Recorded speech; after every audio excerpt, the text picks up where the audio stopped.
आदित्य ठाकरे यहाँ पे थे, वो बता रहे थे कि एमआईएम जो है वो आप लोगों की बी टीम है और आप लोगों को फ़ायदा पहुँचाने के लिए हर जगह खड़ी होती है और यहाँ पर भी खड़ी है।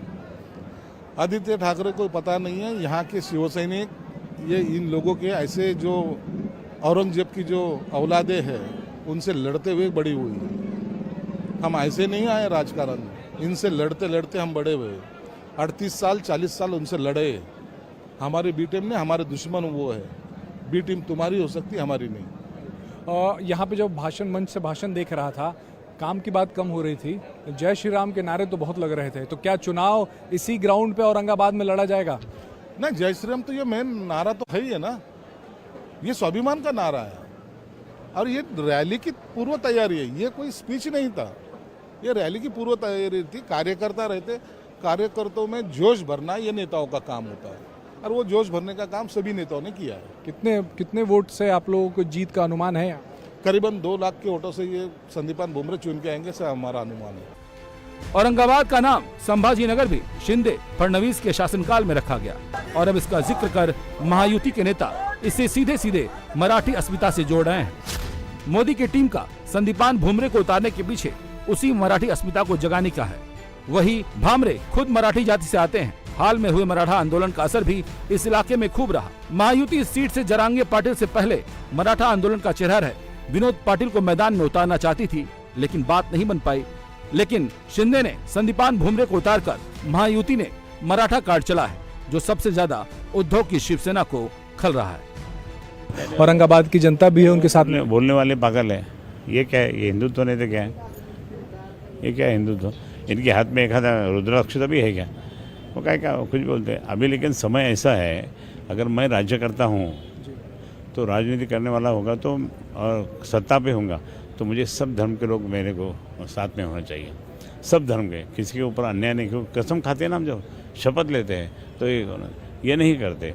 लेकिन ये जो कर रहे हैं, ये मैं आपको बताऊंगा कि इनके सामने गद्दारी का मोहर लगे हुआ है उनको, कि उन्होंने माननीय उद्धव साहब ने जो टिकट दिया, मंत्री पद दिया, उनको छोड़ दिया और खुद होके दूसरे फूट के दूसरे गठ में चले गए और वो गठ के नेता बनने के, मंत्री बनने के चक्कर में, मंत्री तो माननीय उद्धव साहब ने भी किया था, फिर उनको क्यों छोड़ा?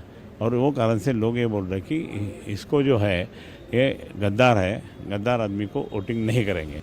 लड़ाई यहाँ असली नकली की है। कौन असली मराठी है, असली बाला साहब की लिगेसी किसकी है? उद्धव की सेना इसी मुद्दे को उछाल रही है। वफादार या गद्दार पर जोर जोर से वोट मांग रही है। एक आदमी के लिए ये सब चल रहा है। जो कांग्रेस की शायद रिडिस्ट्रीब्यूशन की बात है वो यही है कि सारा जो पैसा चंदा लो धंधा लो इससे हुआ है वो लोगों में बांटेंगे। 15 लाख का तो क्या हो गया, हर एक के खाते में 15 लाख शायद आए होंगे, अच्छे दिन तो आए होंगे। लेकिन जनता अगर देखे तो गुस्सा हुई है इसी बात पे कि जो वादे भाजपा ने किए थे, एक भी वादा पूरा नहीं किया। जब प्रधानमंत्री यहाँ महाराष्ट्र में आ रहे हैं और भारतीय जनता पार्टी के दूसरे राष्ट्रीय नेता भी आ रहे हैं, आपकी शिवसेना को नकली शिवसेना कह रहे हैं। ये बाहरी लोग हमें आके यहाँ सिखाएंगे कि नकली सेना कौन है, असली सेना कौन है। ये बाहरी लोग है कौन? ये महाराष्ट्र कभी सहन नहीं करेगा। दूसरी बात यह है कि महाराष्ट्र में अब आ रहे चुनाव की वजह से। जब यहाँ टोकते आया था, जब कोविड था, तब कहाँ था ये सब बड़े नेता? कहाँ थे केंद्र के मंत्री? कहीं नहीं थे। हम यहाँ काम कर रहे थे और जैसे सूरत में हाल हुए या उत्तर प्रदेश में हाल हुए वैसे तो हाल नहीं हुए किसी के। कैसा देख रहे हैं महाराष्ट्र में आप लोगों का जो अलायंस है, कितनी सीटें जीत रहा है आप लोग चुनाव प्रचार? ज्यादा से ज्यादा और देश में परिवर्तन होगा।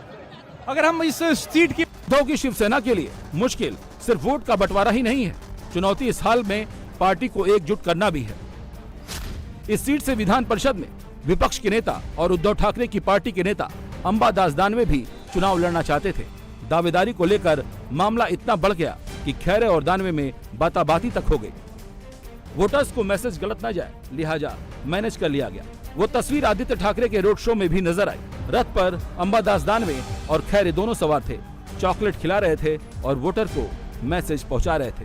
चंद्रकांत खैरे और आदित्य ठाकरे जीत का दावा कर रहे हैं तो उसके पीछे एम फैक्टर का मैग्नेट भी देख रहे हैं। ठाकरे और मराठी अस्मिता के नाम पर हिंदू वोट पर भरोसा कर रहे हैं। उधर सेकुलर चुंबक से मुस्लिम वोट की भी उम्मीद कर रहे हैं। लेकिन सवाल है कि क्या मुस्लिम वोट करेगा?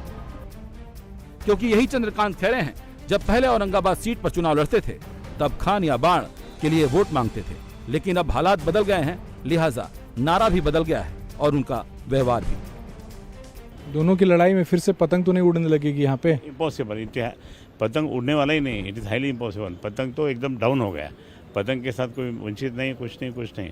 पतंग बिल्कुल उनके साथ में उनके लोग भी नहीं गया। वो जो भी अपने छोकरे छाकरे बोलते हैं ना उनके भाषा में, वो होंगे, बाकी सब बुजुर्ग होशियार लोग, सीनियर लोग सब उसके खिलाफ है। जीत रहे हैं आप? हाँ जी, 100% जीत रहे हैं। कितने वोट से जीत रहे हैं? बहुत मार्जिन है। मतलब एक ने तो जो बोला था कि जो सेंट्रल गवर्नमेंट का अधिकारी है वो ये काम देखता है, वो बोला कि 3 लाख के ऊपर आप चुन के आएंगे। अब वो ठीक है, अपन 5 वोट से भी चुन के आए तो भी चलेगा, ऐसा कुछ नहीं, जीत है। मैं अब अपने शहर औरंगाबाद की बात करता हूँ।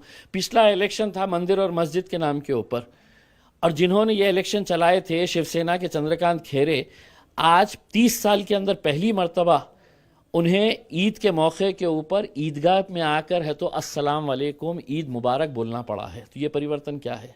ये एक पॉजिटिव परिवर्तन, मैं उनकी आलोचना नहीं कर रहा हूँ, मैं एक पॉजिटिव तरीके से उसको देख रहा हूँ कि कम से कम 30 साल के बाद उन्हें यह एहसास तो हुआ कि इस शहर के अंदर मुसलमान भी रहते हैं। मैं 10 साल से शिव जयंती हो, गणपति का त्यौहार हो, अंबेडकर जयंती हो, जितने त्यौहार होते हैं मैं हर एक में जाता। मैं कभी ये नहीं देखा कि अरे यार मैं तो एक मुस्लिम एमपी हूँ, मैं इनके पास कैसा जाऊँ, इनका त्यौहार, भाई उनका त्यौहार है, वो मनाते हैं, मैं जाता हूँ उन्हें बधाई देने के लिए उसमें। लेकिन इन्हें 30 साल के बाद अगर एहसास हुआ है तो आप ये इसका क्रेडिट जो है वो उन्हें मत दीजिएगा, इसका क्रेडिट मुझे दीजिए। लेकिन ओवैसी की पार्टी को भरोसा है औरंगाबाद के आसमान में पतंग ही उड़ेगी। मुसलमानों के साथ दलितों की उम्मीद भी जुड़ेगी, क्योंकि जब इम्तियाज जलील 2019 में जीते थे तो प्रकाश अंबेडकर के साथ जुड़े थे। इस बार वो साथ नहीं है, लेकिन ओवैसी अकोला और दूसरी सीटों पर जिस तरह से वंचित बहुजन अघाड़ी को बिना शर्त समर्थन दे रहे हैं और प्रकाश अंबेडकर भी पतंग पर कुछ नहीं कह रहे हैं, एमडी फार्मूले से इस बार फिर से इम्तियाज अपनी जीत देख रहे हैं। नीले रंग की आपने बात की, कोशिश आप लोगों की तरफ से बहुत है कि प्रकाश अंबेडकर आप लोगों के साथ है, आप लोग समर्थन दे रहे हैं, लेकिन उनकी तरफ से कोई बयान आया है आप लोगों के समर्थन देने के लिए? देखिए, मेरे इसी प्लेटफॉर्म के ऊपर हमारे अरुण बोडे है, दलितों के एक बहुत बड़ा युवा चेहरा है, दीपक केदारे हैं जो लातूर से इलेक्शन लड़ रहे हैं, वो सिर्फ मुझे समर्थन देने के लिए यहाँ पर आए हुए हैं, दीपक केदारे। तो मेरा ये कहना है कि बहुत सारे दलित समाज के लोग भी हमारे साथ जुड़े हुए हैं, और यकीनन वंचित के भी जो लोग हैं उनका आशीर्वाद भी मुझे मिला है। मिलेगा क्या आधिकारिक तौर पर बयान आएगा प्रकाश अंबेडकर साहब का, जैसा कि ओवैसी साहब ने? अल्टीमेटली क्या होता है कि लोग तय करते हैं उसमें।